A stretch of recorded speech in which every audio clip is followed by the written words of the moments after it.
회로 이론 세 번째 강의를 시작하겠습니다.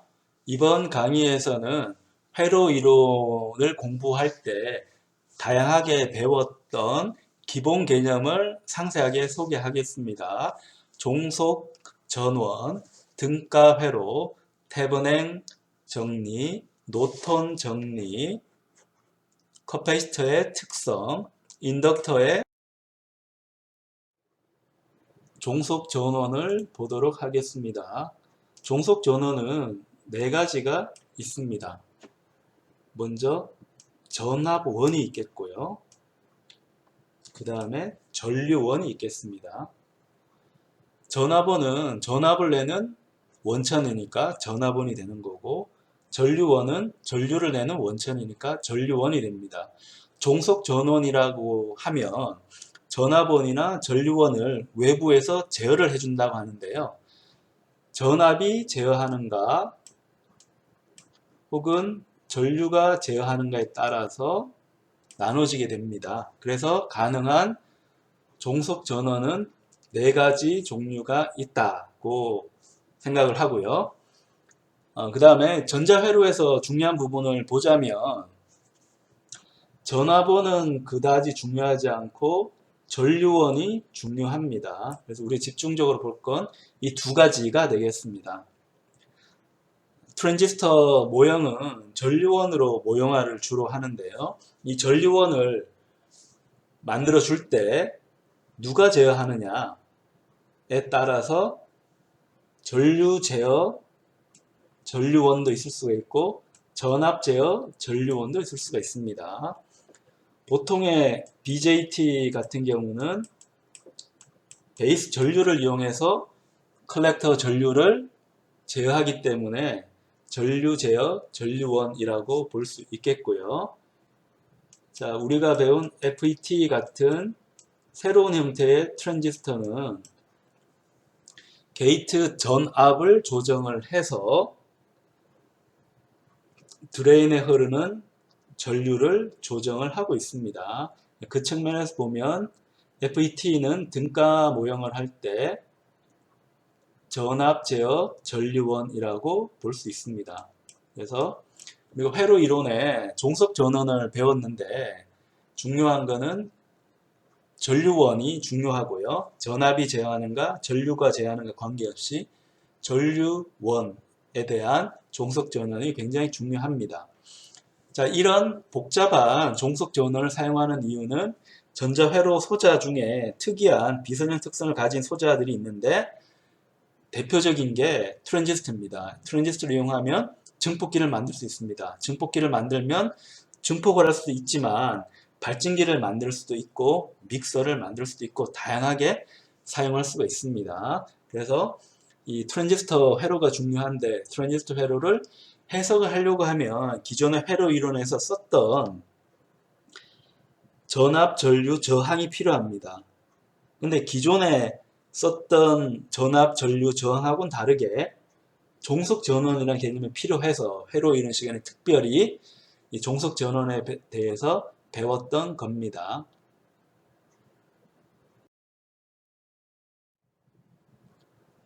등가 저항에 대해서 공부하겠습니다.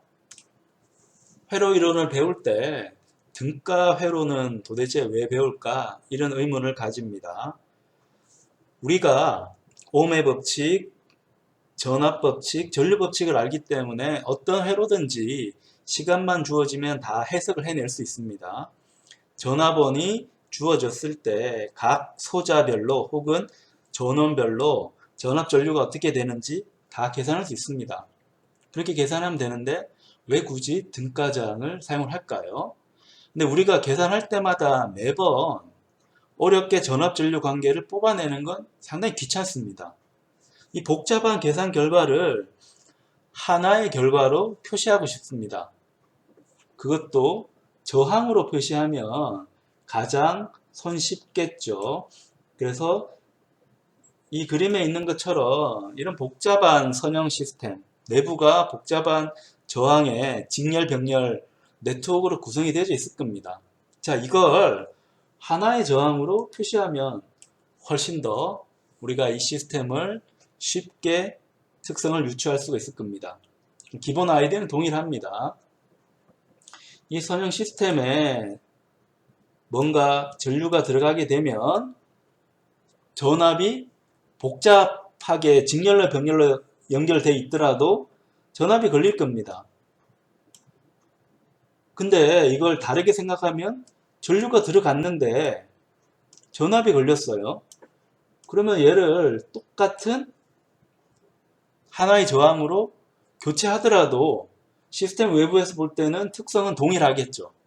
자, 이런 측면에서 등가 저항이라는 개념을 씁니다. 자, 내가 전류를 I만큼 흘렸을 때 그때 걸린 전압이 V라고 하면 이 시스템 전체를 등가 저항 R 이퀴벌런트로 쓸 수 있다는 개념이 등가 저항의 중요 개념이 되겠습니다. 그래서 등가 저항을 사용하게 되면 복잡한 회로 네트워크를 단 하나의 저항으로 교체해서 우리가 쉽게 회로 시스템을 바꿔줄 수가 있습니다. 등가 저항이 선형 시스템을 간략화하기 위한 유용한 개념이라고 생각을 했습니다. 다만 등가 저항은 약점이 하나가 있습니다. 내가 간략화시키고 싶은 회로 시스템 내부에 전압원이나 전류원이 있다고 하면 등가 저항으로 간략화, 등가화 시키는 것이 불가능합니다. 자, 이때는 어떻게 해야 될까요? 간단하게 생각하면 자, 전원이 있어서 문제였다고 하면 등가적인 전원을 하나 배치를 하면 전원이 있는 시스템을 등가화할 수가 있겠죠. 자, 이 아이디어를 굉장히 간편하게 만들어서 제안을 한 사람 이름을 따서 테버냉 정리, 이 정리에서 나오는 회로는 테버냉 등가 회로라고 이름을 붙입니다. 프랑스 사람이기 때문에 테버냉이라고 해야 됩니다. 테버냉 등가 회로는 등가 저항하고 비슷합니다. 비슷한데 차이점이 있다고 하면 전원부를 등가화하기 위해서 테버냉 전압원이 하나가 있습니다. 그 다음에 이 전압원과 전류원은 직렬로 연결이 되어 있습니다. 자, 이걸 등가 회로 관점에서 보도록 하겠습니다. 자, 여기에 선형으로 된 전원까지 포함한 시스템이 있습니다. 여기에 내가 어떤 부하를 달았을 때 이 부하에 전류가 흐를 거고, 자, 이 전류로 인해서 전압도 걸릴 겁니다. 근데 이 복잡한 시스템을, 자, 어차피 전압 전류가 걸리는 건 똑같으니까 저항 하나가 있고 전압원 하나가 있다고 가정을 하면 이 복잡한 시스템을 굉장히 간단하게 간략화할 수가 있습니다. 자, 이렇게 하면 이 왼쪽 편의 회로를 복잡하게 해석하는 것하고 오른쪽 편에 간략한 회로를 해석하는 게 동일하다는 겁니다. 동일하기 때문에 등가 회로라고 부르는 거고, 특별히 시스템의 전원을 전압원으로 등가화하기 때문에 테버냉 등가 회로라고 부릅니다.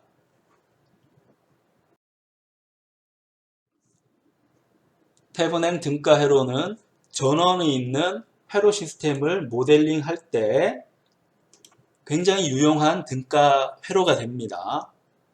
자, 이 테버냉 등가 회로가 유용하기 때문에 전자회로, 다이오드와 트랜지스터를 모델링 할 때도 테버냉 등가 회로를 적극적으로 활용을 합니다. 다만 다이오드와 트랜지스터는 비선형성을 가지기 때문에 현재 이 회로의 바이어스, DC 전압이나 전류가 가해진 위치가 어디인지를 보면서 등가 회로를 구성을 해줘야 됩니다. 어쨌건 이 테버냉 등가 회로는 굉장히 유용합니다.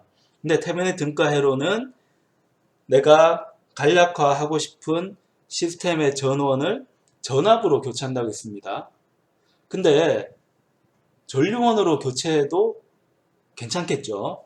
자, 이 아이디어를 가지고 선형 시스템을 전류원과 저항으로 등가한 회로가 노톤 등가 회로가 되겠습니다. 논톤 등가 회로는 태변의 등가 회로하고 동일합니다만 차이점은 전원이 차이가 있습니다. 태변의 등가 회로는 전압원을 선택했다고 하면 노턴 등가 회로는 전류원을 등가로 합니다. 자, 전류원을 등가화해서 전원으로 사용을 하고 저항이 있는데 이 저항은 직렬이 아니고 병렬로 연결시켜 줍니다. 병렬로 연결시켜 주면 이 회로는 노턴 등가 회로가 되고 트랜지스터의 전류원을 모델링 할 때 주로 사용을 하는 등가 회로가 되겠습니다. 트랜지스터에서는 이 노턴 등가 회로의 전류원을 외부의 제어를 받아서 전류원의 크기를 변형시키게 됩니다. 종속 전원 중에서도 전류 제어 전류원 혹은 전압 제어 전류원이 된다고 기억을 하시면 앞으로 전자회로 공부할 때 도움이 되겠습니다. 전압과 전류를 제어하는 중요한 소자가 저항이라고 했습니다. 저항은 전류의 흐름을 얼마나 방해하는가에 라는 특성을 이용한 소자입니다. 저항 외에도 우리가 회로 소자로 쓰는 소자는 커패시터와 인덕터가 있습니다. 여기서는 커패시터에 대해서 알아보도록 하겠습니다. 커패시터는 두 개의 판으로 보통 구성을 합니다. 두 개의 판이 있고 여기에 플러스 전하와 마이너스 전하를 가까이 붙여두게 되면 플러스하고 마이너스는 인력이 작용하기 때문에 전하를 집어넣어 두면 사라지지 않고 전기력, 인력 때문에 항상 같은 상태를 유지하게 됩니다. 자, 이런 형태로 전기력을 이용해서 전기 에너지를 저장하는 소자를 커패시터라고 하고요. 커패시터는 보통 첫자인 C를 따서 커패시터의 첫자인 C를 따서 C로 표기를 합니다. 이 커패시터가 충전하는 방식, 전기 에너지를 저장하는 방식에 대해서 한번 알아보겠습니다. 밑에 그림을 보면 자, 회로에 연결이 됐을 때 건전지에서부터 여기에는 커패시터로 전기 에너지가 모입니다. 어떻게 모이는가 하면 플러스하고 마이너스 전하가 서로 잡아당기도록 판 형태로 만들기 때문에 전압을 가해주게 되면 플러스 마이너스가 커패시터 양 끝에 모여서 전기력 형태로 저장이 되게 됩니다. 이 저장된 에너지는 다시 회로를 닫았을 때 다른 위치로 전기 에너지를 전달을 해줄 수가 있습니다. 이런 형태로 전기 에너지를 모았다가 충전했다가 필요한 경우에 전기 에너지를 방출하는, 방전하는 형태로 사용되는 소자가 커패시터가 됩니다. 그러면 이 커패시터가 얼마만큼 많은 전기를 모을 수가 있는지 나타내주는 비례관계를 살펴보도록 하겠습니다. 마치 오hm 법칙처럼 규칙이 있는데요. 커패시터를 지배하는 법칙이 되겠습니다. 이 공식은 Q = CV, 커패시터에 대한 공식이 되겠습니다. V는 정기적인 높이인 전압을 의미하고 Q는 전기의 원천인 전하가 되겠습니다. 전압을 걸었을 때 얼마만큼 많은 전하가 모이는가. 전하가 많이 모였다는 것은 전기 에너지가 많이 모였다는 뜻이죠. 그 비례관계가 커패시턴스가 됩니다. 영어의 턴스, 언스는 바로 비율을 나타내게 됩니다. 그래서 커패시터 비율이 얼마나 큰가를 나타내주는 양이 커패시턴스가 됩니다. 커패시턴스의 단위는 커패시터를 많이 연구했던 영국의 물리학자 페르데이 이름을 따서 페르데이 이름을 간략화한 페럿이라고 표현을 하고 알파벳 F로 표기를 합니다. 1페럿인 커패시턴스는 굉장히 큰 커패시턴스입니다. 왜냐하면 1V 자체는 적은 전압이긴 하지만 1쿨럼은 굉장히 큰 전하량이라고 했죠. 그래서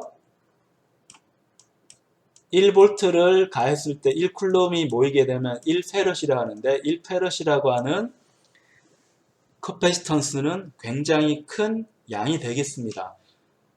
커패시터에 대해서도 부호에 대한 규칙이 있습니다.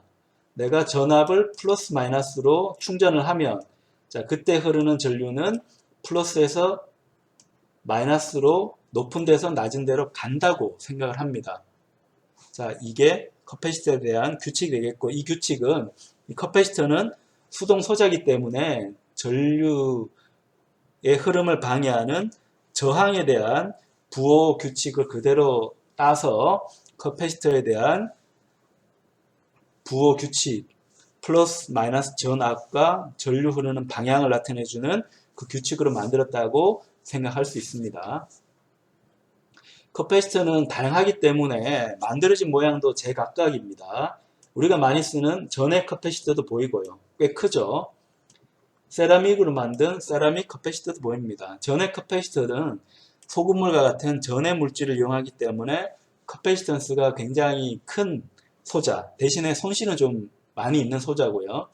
세라믹 커패시터는 도자기 같은 유전율이 약간 큰 물질을 쓰긴 하는데 전해질 만큼 유전율이 크진 않기 때문에 이 세라믹으로 만든 커패시터는 커패시턴스가 그렇게 크진 않습니다. 대신에 도자기이기 때문에 손실이 별로 없어서 손실 없는 회로를 구성할 때 이 커패시터를 많이 사용합니다. 이 외에도 기판 구성을 할 때 커패시터가 너무 크면 전체 시스템 크기가 커지니까 얇게 만들기 위해서 칩 형태로 된 커패시터를 씁니다. 그래서 이름도 칩 커패시터라고 불리는 굉장히 작은 크기의 커패시터도 있습니다. 약간 큰 크기의 커패시터도 있고요. 다양한 종류의 커패시터가 있음을 알 수 있습니다.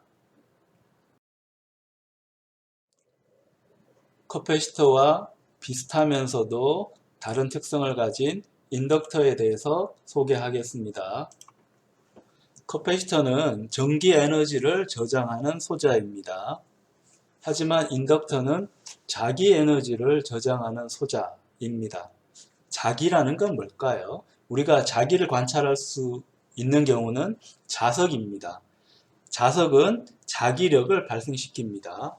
전기력은 플러스 전하와 마이너스 전하에 대한 힘의 법칙이라고 하면 자기력은 N극과 S극, 그러니까 자석을 구성하는 N극과 S극에 대한 힘의 법칙이 되겠습니다.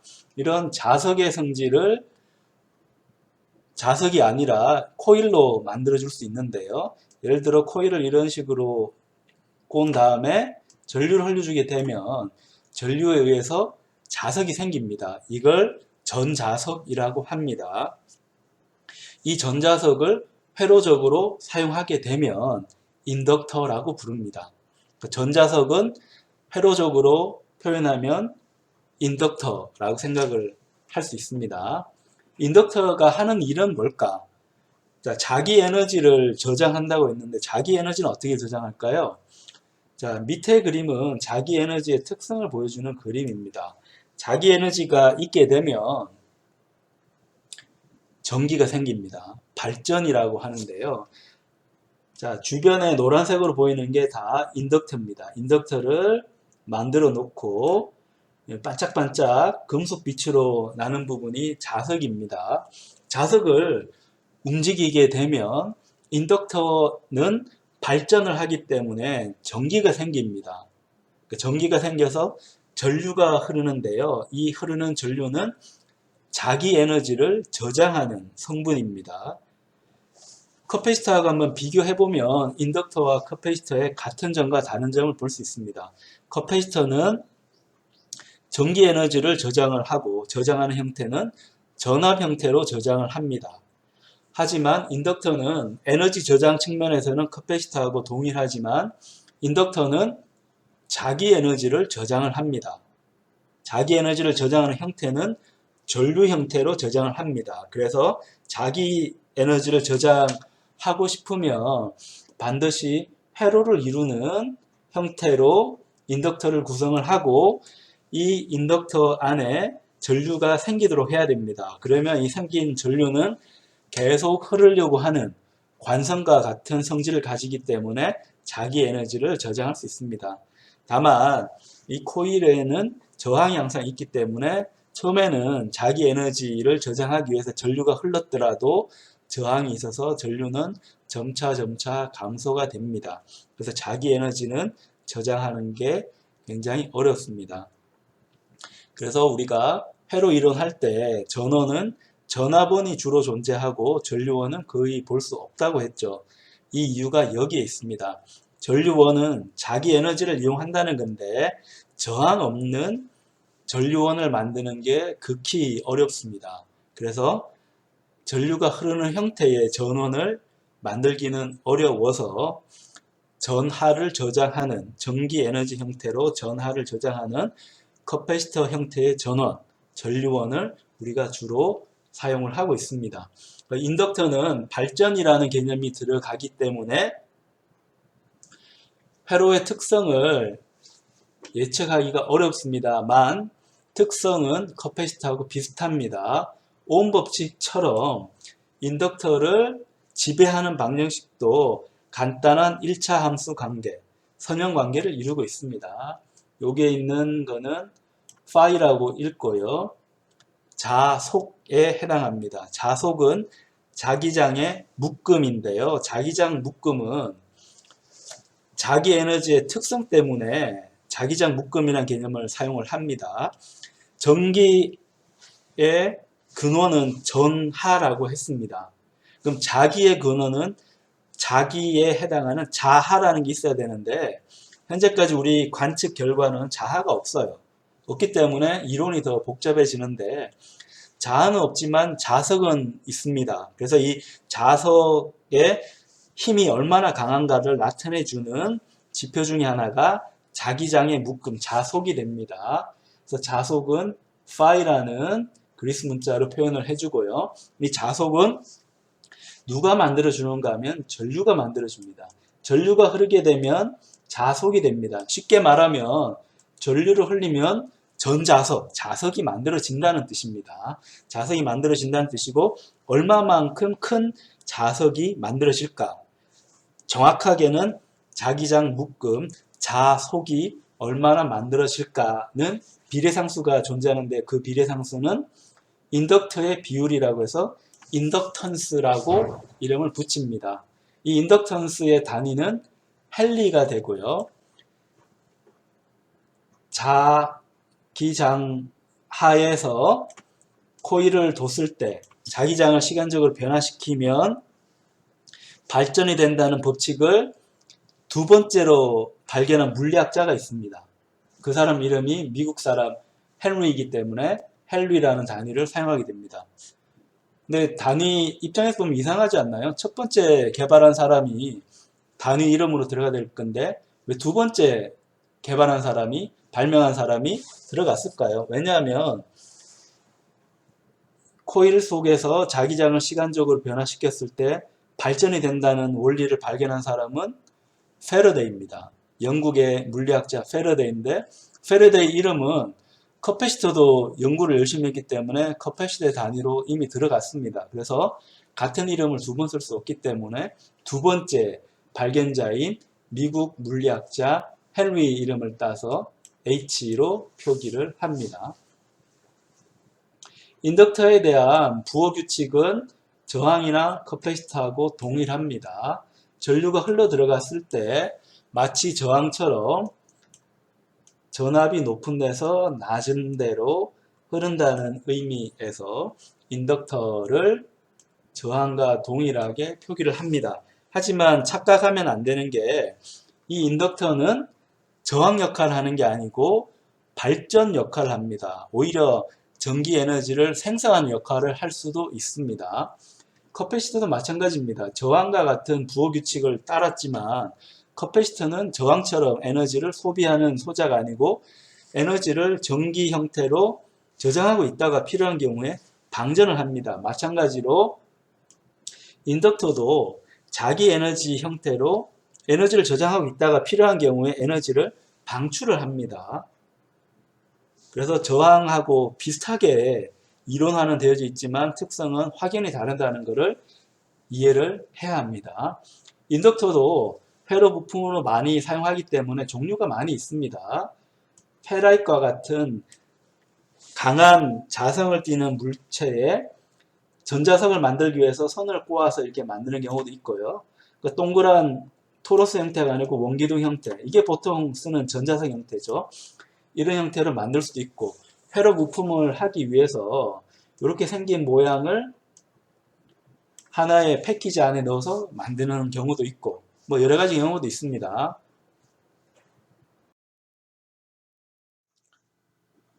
교류회로에 입문을 해 보겠습니다. 교류회로는 시간적으로 변하는 전압과 전류 특성을 예측을 하기 위한 이론입니다.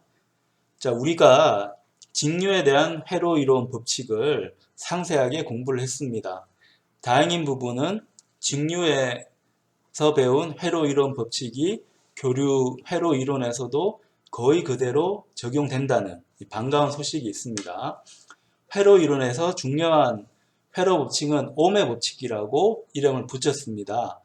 이 옴의 법칙을 일반화한 법칙이 V = I Z라고 하는 법칙이 있는데요. 저항을 일반화한 임피던스를 채택을 해서 옴 법칙을 일반화한 공식이라고 볼 수 있습니다. 자, 그러면 교류회로 이론에서 우리가 중점적으로 생각할 부분은 임피던스라는 개념입니다.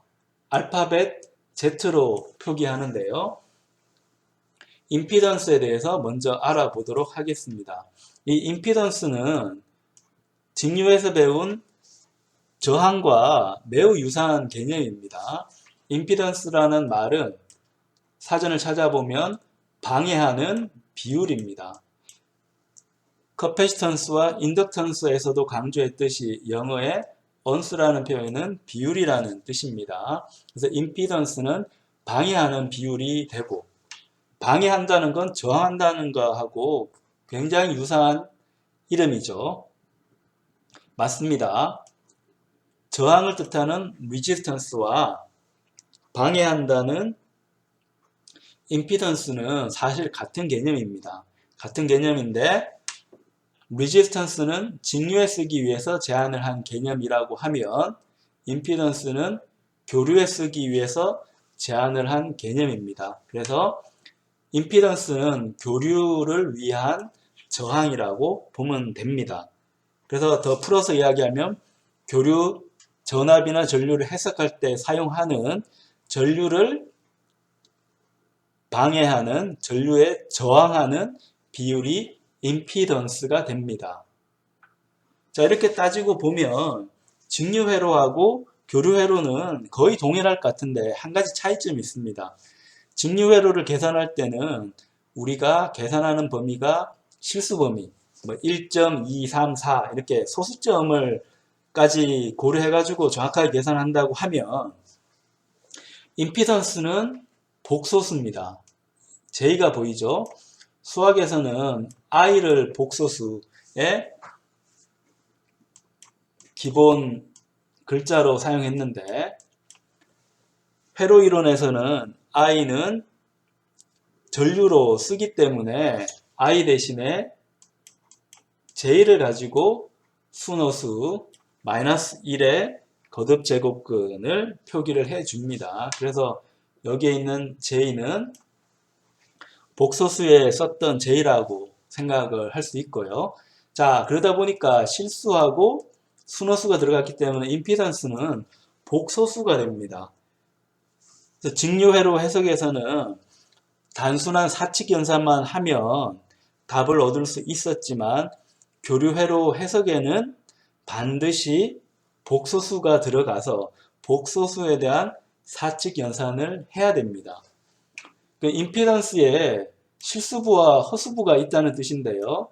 임피던스의 실수부는 저항을 뜻합니다. 저항을 뜻해서 이건 우리가 잘 알고 있는 개념이라고 볼 수 있을 텐데 허수분은 X라고 표기를 합니다. X라 표기하고 이름은 리액턴스고 리액턴스는 우리말로 번역하지 않습니다. 번역하지 않지만 리액턴스의 개념을 이해하려면 의미 파악을 위해서 번역을 해볼 필요가 있습니다. 언스는 비율 때문에 들어간 용어라고 했죠.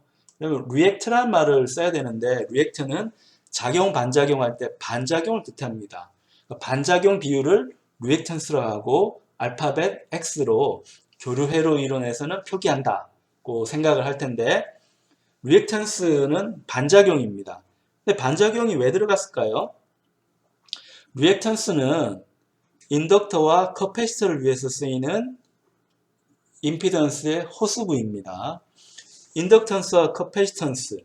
자, 인덕터와 커패시터는 뭐 때문에 사용할까요? 자기 에너지와 전기 에너지를 전류나 전압 형태로 저장하기 위해서 사용을 하는 겁니다. 에너지를 저장하려면 에너지를 먼저 밀어 넣어야 되겠죠. 자, 밀어 넣는데, 자, 밀어 넣은 에너지가 사라지게 되면 저장된 자기나 전기 에너지는 외부로 방출이 될 겁니다. 그러니까 방출되는 현상이 반작용이기 때문에 반작용을 뜻하는 리액턴스를 썼다는 겁니다. 이건 스프링을 보더라도 이해할 수가 있습니다. 스프링을 보면 스프링에 힘을 주면 스프링이 안으로 들어가죠.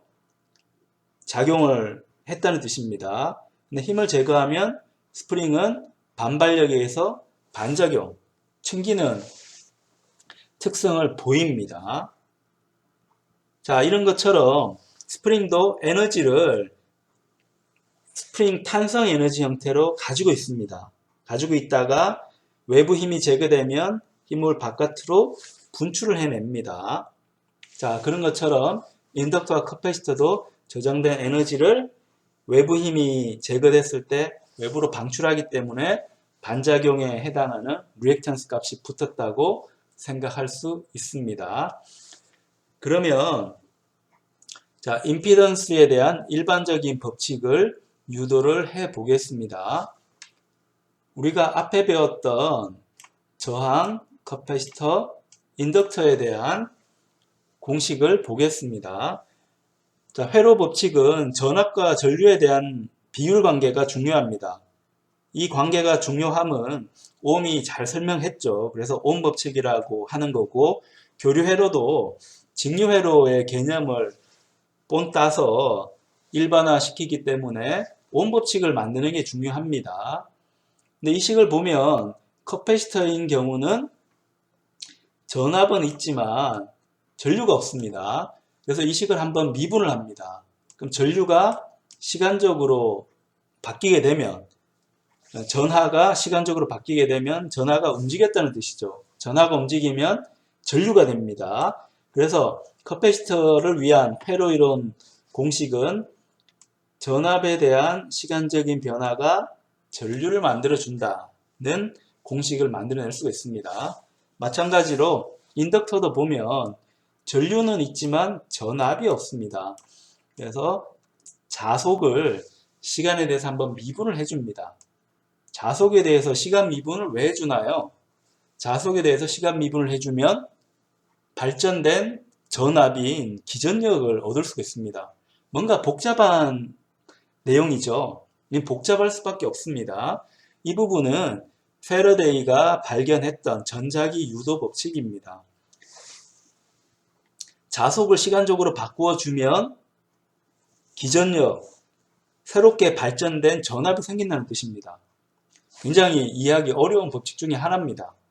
하지만 우린 경험적으로 알 수 있습니다. 어쨌건 코일이 있는 상황에서 자석을 움직이면 전기가 생긴다는 것은 경험적으로 이제 알기 때문에 그걸 수학적인 기호로 나타낸 거라고 볼 수 있고, 그래서 자속의 시간 변화는 전압이 됩니다. 기전력인 전압이 되는데, 발전된 전압이 되는데, 이 전압은 시간 미분하고 선형 관계를 이룹니다. 자, 그래서 얘를 페이저라는 개념으로 한번 확대를 하겠습니다. 그러니까 페이저는 E의 J오메가 T를 시간에 대해서 미분해서 만들어내는데요. 얘를 미분하게 되면 J오메가 E의 J 오메가 T라고 쓸 수가 있습니다. 그럼 페이저라고 썼다고 하는 거는 이 미분 기호를 J 오메가라는 순허수로 이제 바꾸어 준 겁니다. 그래서 계산할 때 여기에 있는 미분 기호를 전부 다 J 오메가로 바꾸라는 뜻입니다. 자, 바꾸게 되면 커패시터에 대한 식, 인덕터에 대한 식이 복소수 형태로 바꾸어 주게 됩니다. 자, 여기 있는 식은 미분 방정식을 포함하는데 오른편에 있는 식은 미분 방정식은 사라지고 복소수에 대한 계산식만 남게 됩니다. 여러분과 같으면 어떤 계산을 하고 싶습니까? 미분 방정식을 풀고 싶어요? 아니면 계산이 귀찮긴 하지만 복소수를 선택을 할까요? 당연히 복소수를 선택을 하겠죠. 그래서 복소수를 이용을 해서 전압과 전류 비율을 정의를 하게 되면 새로운 양, 임피던스를 얻게 됩니다. 임피던스는 저항, 커패시터, 인덕터 모두에 대해서 활용이 가능한 법칙이라고 생각을 할 수 있습니다. 그래서 꼼꼼하게 살펴보면 저항, 인덕터, 커패시터인 경우에 교류의 전류를 얼마나 방해하는가 하는 특성인 임피던스 값을 주파수별로 한번 추적을 해봅니다. DC인 경우를 보게 되면 저항은 항상 저항이고요. 인덕터는 코일을 감았기 때문에 저항이 없어서 숏, 단락입니다. 커패시터는 두 판을 가까이 붙였지만 연결되어 있지는 않기 때문에 회로가 개방이 돼서 오픈이 됩니다. 근데 주파수가 올라가게 되면 저항, 인덕터, 커패시터는 임피던스를 나타내게 되는데 저항은 주파수 관계없이 항상 R로 일정합니다. 근데 인덕터나 커패시터는 주파수에 따라서 바뀝니다. 인덕터는 임피던스 값이 주파수에 따라서 항상 증가합니다. 증가하긴 하는데 실수 값으로 증가하는 게 아니고 순호수 값으로 증가합니다. 커패시터는 특이하게 주파수가 올라가면 임피던스가 올라가지 않고 떨어집니다. 왜? 임피던스 정의할 때 보면 커패시터는 주파수 성분이 분모에 있었거든요. 그래서 주파수가 올라가면 임피던스 값은 떨어지게 됩니다. 주파수가 계속 올라가면 어떻게 될까요? 저항은 그대로 저항이지만 인덕터는 주파수가 커지면 임피던스 값이 계속 커지기 때문에 주파수가 아주 높아지면 인덕터는 연결되어 있지만 떨어진 개방 효과를 나타냅니다. 믿기 어렵겠지만 발전을 굉장히 잘 하기 때문에 전류 흐름을 방해하는 방향으로 발전을 해서 인덕터는 마치 개방된 특성을 나타냅니다. 근데 커패시터는 특이하게도 DC적으로는 직류적으로는 떨어져 있었는데 회로가 마치 붙어 있는 것처럼 역할을 합니다. 왜냐하면 두 판 사이에 전류 흐름을 빠르게 변동시켰기 때문에 전류가 약간 저장이 됐더라도 다시 방출이 돼버리니까 항시 외부 주파수에 반응하는 전류를 흐릴 수가 있습니다. 그런 측면에서 보면 커패시터는 마치 숏처럼 작용한다.